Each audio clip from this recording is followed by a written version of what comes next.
자, UI 설계 마지막 시간입니다. 이제 UI 설계가 되겠고요. 그러니까 UI 설계라고 하는 거는 UI 설계를 어떻게 할 것인지에 대한 것이 되겠죠. 그래서 우선은 제일 먼저 뭘 알아야 될까요? 야, 뭐가 문제일까? 그리고 사용자 모델을 정의해요. 그죠? 사용자 모델이라고 하는 건 뭐야? 이걸 쓸 사람들의 특성을 파악하고 걔네가 초급자, 중급자, 고급자인지 구분을 하는 거죠. 특성을 확인하는 거예요.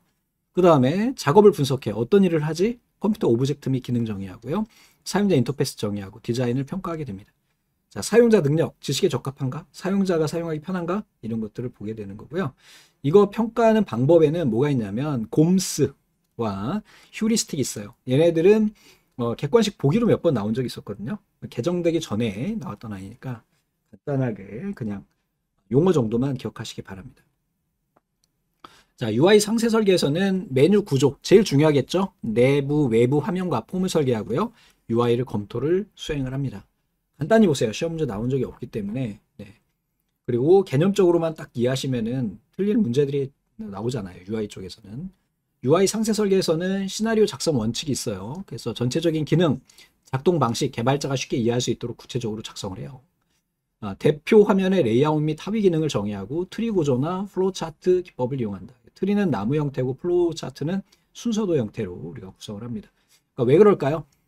메인 화면에서 뭘 누르면 다음에 이렇게 하위로 쭉 내려가잖아요. 그래서 이것에 대한 흐름도나 또는 트리 구조로 합니다. 일반적으로 플로우 차트로 해요. 왜냐하면 여기에서 뭘 누르지 않고 뭘 눌렀을 때 뭐 이런 식으로 분기가 일어나기 때문에 공통 적용이 가능한 UI 요소와 상호작용을 일반적인 규칙으로 정의하고요. 상호작용의 흐름 순서, 분기, 조건, 루프를 명시하고요. 예외 상황에 관한 사례를 정의하고 UI 시나리오 규칙을 지정한대요. 기능별 상세 기능 시나리오를 정해야 돼 UI 일반 규칙을 지키고 시나리오 문서의 작성 요건에는 완전해야 되겠고요. 일관성 있게 만들고 이해성이 높아야 되겠고 이해성이나 가독성이나 비슷하겠죠. 수정 용이성, 추정 용이성들을 가져야 된다. UI 흐름 설계서 구성에는 UI 설계서 표지, 그 다음에 계정 이력 이런 것들을 꼭 적어가지고 우리가 지금 UI를 어떻게 설계하고 있는지 그 과정에 대한 버전을 이렇게 작성을 한다는 얘기죠.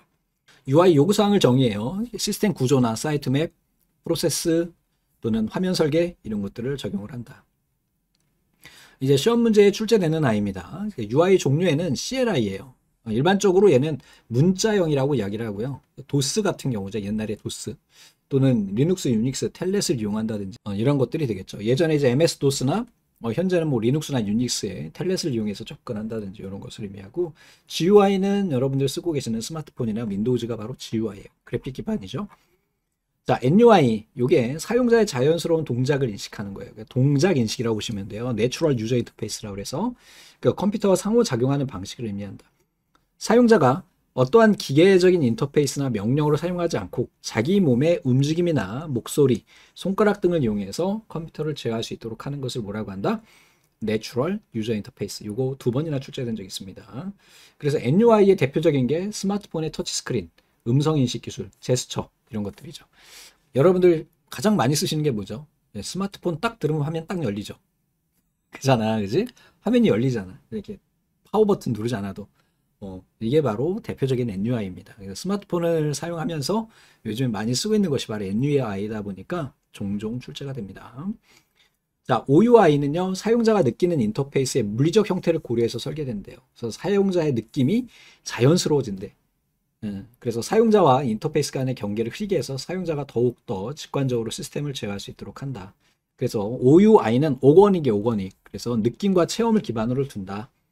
이렇게 보시면 되겠죠. 그래서 스마트홈, 스마트카, 가상현실, 증강현실 이것이 바로 오가닉 유저 인터페이스다.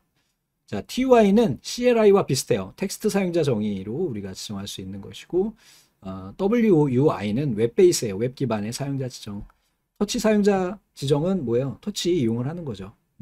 다음으로 UI 설계에 도움을 주는 도구들이 있어요. UI 설계를 하려면 각각에 대한 시나리오가 있어야 되잖아요. 걔네를 어떻게 표현하느냐는 거지. 그래서 와이어프레임, 손으로 그리는 거예요. 이렇게. 되셨죠? 간략하게 손으로 이렇게 그리는 이러한 형태가 되겠고 대표적인 게 핸드라이팅이지. 손으로 그냥 그리는 거고 파워포인트로도 그릴 수 있고요. 키노트, 스케치, 발사믹, 목업 이런 아이들이 있어요. 그래서 발사믹 같은 경우는 굉장히 다양한 곳에 사용이 됩니다. UI뿐만 아니라 자, 그 다음에 이제 목업이 나오게 되는데 목업은 기능은 없는 외부적으로 시각적으로만 똑같은 걸 의미해요. 그래서 여러분들 스마트폰 가게 가보시면은 안 가보신 분들은 모르시겠는데 똑같이 생겼어 스마트폰이랑. 근데 안 켜져.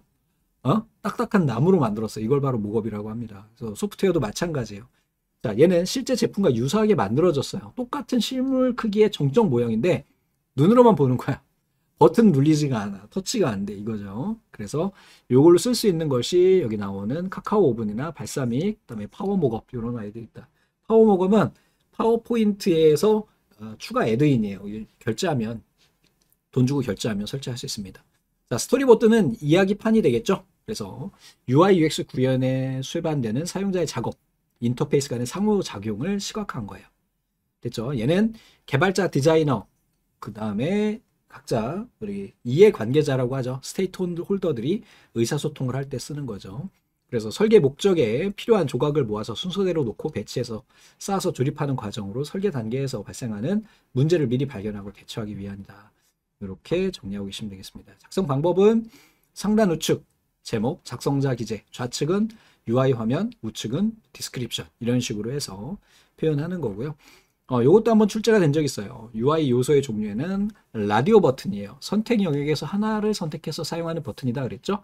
라디오 버튼은 어떻게 생겼냐면 이렇게 생겼죠.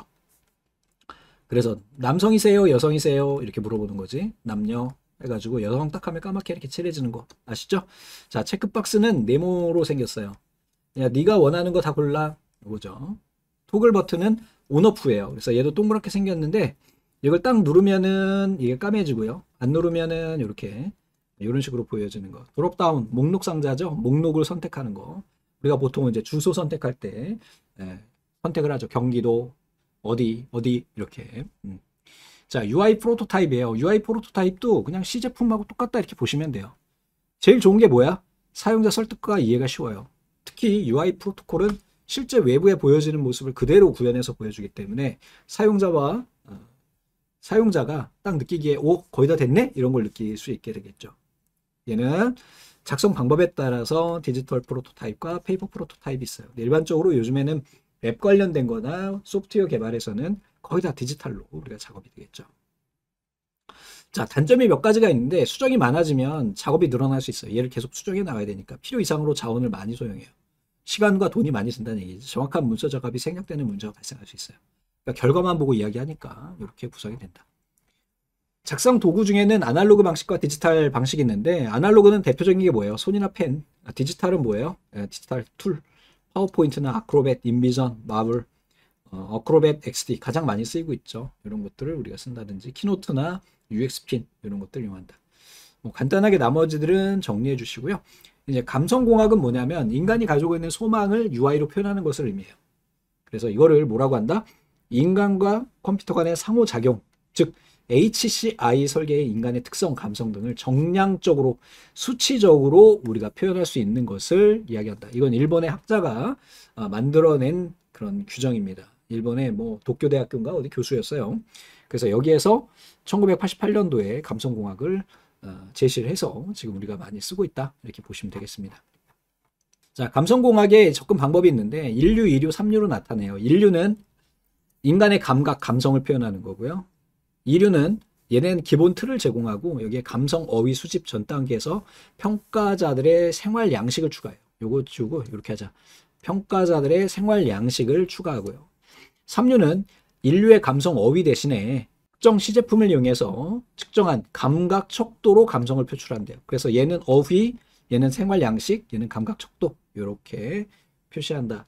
HCI는 Human Computer Interact All Interface예요. 즉 사용자가 어떻게 컴퓨터와 작용하는지에 대한 것을 표현하는 거죠. 자, 결국은 HCI의 목적은 뭐예요? 인간이 컴퓨터를 쉽게 쓸 수 있도록 하는 거죠. 됐죠? 감성공학의 요소 기술은 기초, 구현, 응용 기술. 요거 정리 좀 한번 해주시고 계시면 되겠습니다. 자, 감성공학에 필요한 기술들은 뭐가 있을까? 생체 측정, 인간 감성 특성 파악, 감성 디자인, 오감 센서 감성 처리 기술, 마이크로 기구 설계, 사용성 평가 기술, 가상현실 기술 이러한 것들이 있다. 간단히 봐주시면 되겠습니다. 그래서 UI 쪽에서는 UI 표준과 지침에서 가장 많이 시험이 출제가 되고 그 외 두 개 섹션에서는 출제 비중이 낮기 때문에 빠르게 한번 살펴봤습니다.